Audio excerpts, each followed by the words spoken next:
नमस्कार। आज हम बीएड प्रथम वर्ष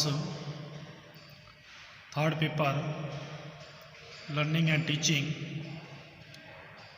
अधिगम और शिक्षण विषय के अंतर्गत थार्नडाइक का प्रयत्न एवं घूल या उद्दीपन अनुक्रिया अनुबंधन सिद्धांत का अध्ययन करेंगे। Thorndike's trial and error theory Thorndike के सिद्धांत को संबंधवाद, बॉन्ड थ्योरी या संयोजनवाद का सिद्धांत भी कहते हैं। एडवर्ड एल थार्नडाइक 1840-1949 ने अपनी विख्यात कृति एनिमल इंटेलिजेंस द्वारा उद्दीपक अनुक्रिया स्टिमुलस रेस्पॉन्स के सिद्धांत का प्रतिपादन 1898 में किया। थार्नडाइक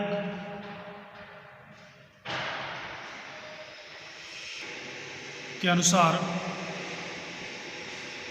अधिगम की प्रक्रिया के दौरान उद्दीपक और अनुक्रिया के बीच संबंध बनते हैं। यही संबंध का वर्णन अधिगम है, लर्निंग है। थार्नडाइक को संयोजनवाद का जनक माना जाता है। थार्नडाइक के सिद्धांत के अनुसार उद्दीपक और अनुक्रिया के बीच का संबंध स्नायु तंत्र को प्रभावित करता है। इस संबंध को एसआर संबंध के नाम से प्रस्तुत किया जाता है। थार्नडाइक का मानना है कि अधिगम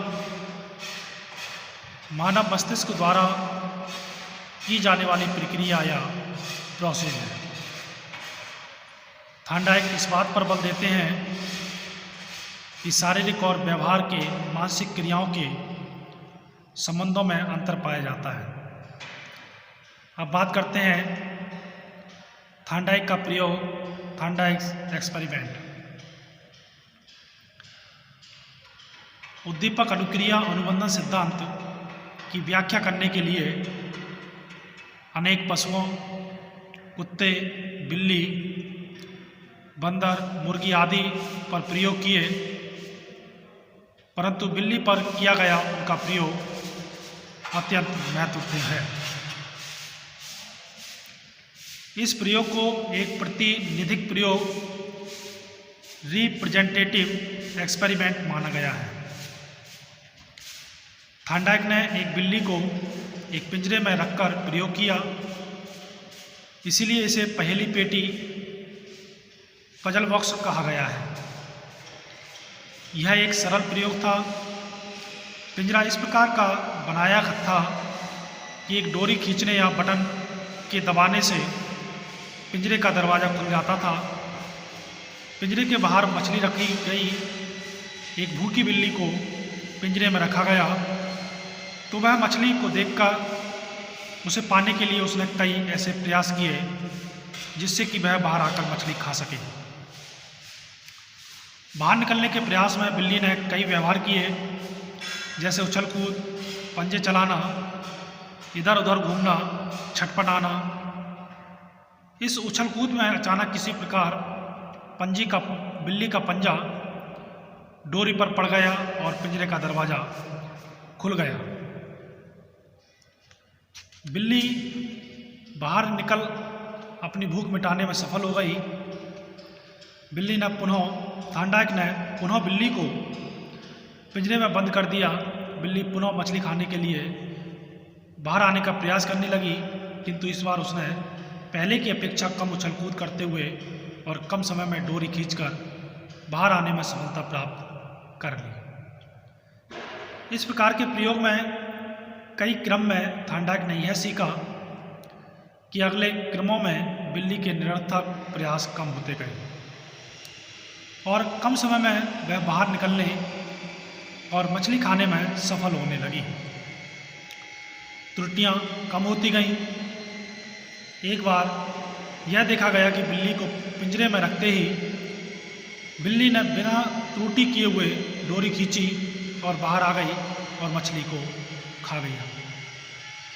प्रयोग के निरीक्षणों से थार्नडाइक ने यह निष्कर्ष निकाला कि उद्दीपक के प्रति सही अनुक्रिया के साथ संबंध या कनेक्शन का प्रत्यक्ष निर्माण कर बिल्ली ने पिंजरे से बाहर निकलना सीख लिया। थार्नडाइक के अनुसार बिल्ली द्वारा बाहर निकलने की विधि का अधिगम करने के लिए दो बातों का होना आवश्यक था। बिल्ली का भूखा होना, यह इसलिए आवश्यक था कि बिल्ली अधिगम हेतु अभिप्रेरित रहे, जिससे वह प्रयास कर सके, और भोजन या मछली का होना जिससे वह भूख मिटा सके। थार्नडाइक ने इस प्रयोग के आधार पर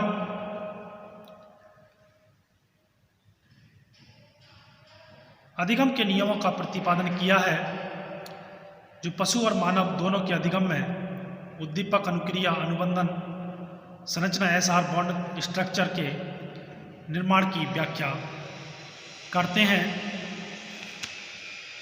अब बात करते हैं उद्दीपक अनुक्रिया अनुबंध सिद्धांत की सीमाएं। इसकी सीमाओं के अंतर्गत अगर देखा जाए तो इस सिद्धांत में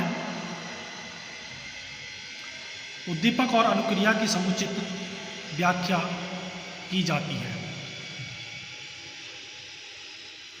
मिलर ने इस सिद्धांत को हाइपन का सिद्धांत बताते हुए कहा कि इसमें उद्दीपन और अनुक्रिया के मध्य जो संबंध होता है उसका जितना निरूपण किया गया है उतना उद्दीपक और अनुक्रिया का नहीं किया गया।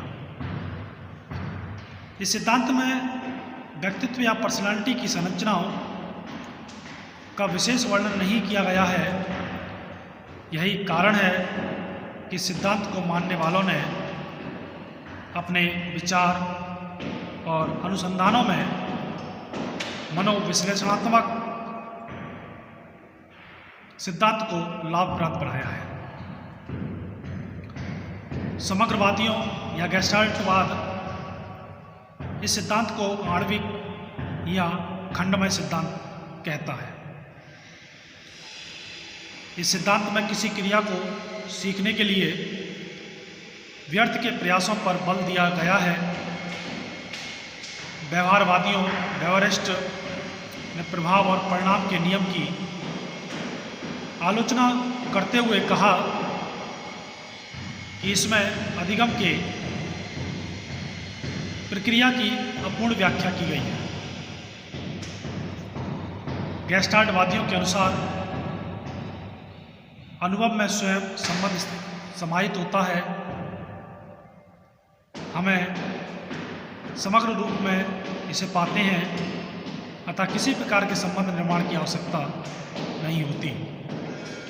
अब बात करते हैं उद्दीपक अनुक्रिया सिद्धांत के शैक्षिक निहितार्थ, educational implications of stimulus response bond theory.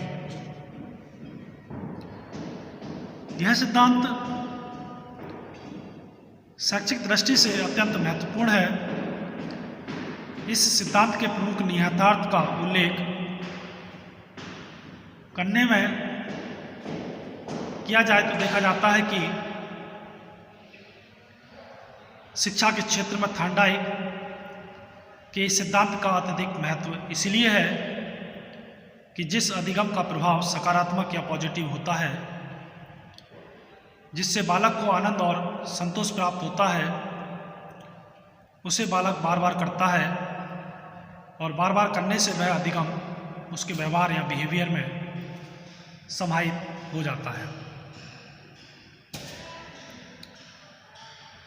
व्यवहार के संशोधन में भी इस सिद्धांत की बहुत उपयोगिता है, यूटिलिटी है। जिस अधिगम का प्रभाव कष्टदायक या दंड होता है, बालक उस व्यवहार की पुनरावृत्ति या रिपीटेशन नहीं करना चाहता। असामान्य बालकों के शिक्षण में यह सिद्धांत विशेष उपयोगी है। सीखने के नियमों को इफेक्टिव तरीके से या प्रभावशाली तरीके से प्रयुक्त करके उन्हें सीखने के लिए अभिप्रेरित किया जा सकता है। अध्यापक यदि यह जानकारी पूर्व अर्जित कर ले कि किस विधि से पढ़ाने पर विद्यार्थियों को सुखद अनुभूति होगी, तो वह अपने अध्यापन के लिए उचित विधि का प्रयोग करके विद्यार्थियों के लिए अधिगम की राह आसान कर सकता है।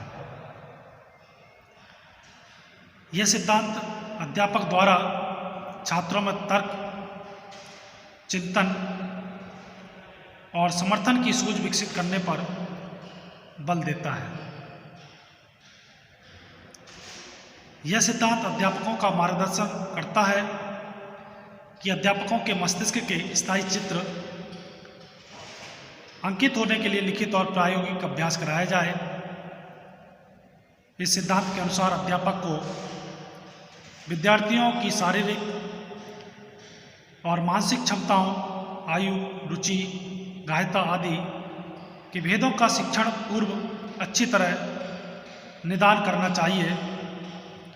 विद्यार्थी जिस प्रकार के कार्यों के लिए तत्पर हो, उसी के अनुरूप ही कार्य उन्हें दिए जाने चाहिए, जिससे अधिगम सरलता से हो सके। ये सिद्धांत स्पष्ट करता है कि सीखना प्रत्यक्ष और गत्यात्मक या डायनेमिक प्रकृति का और ज्ञानात्मक, भावात्मक और मनोचालक पक्षों का संकलन है।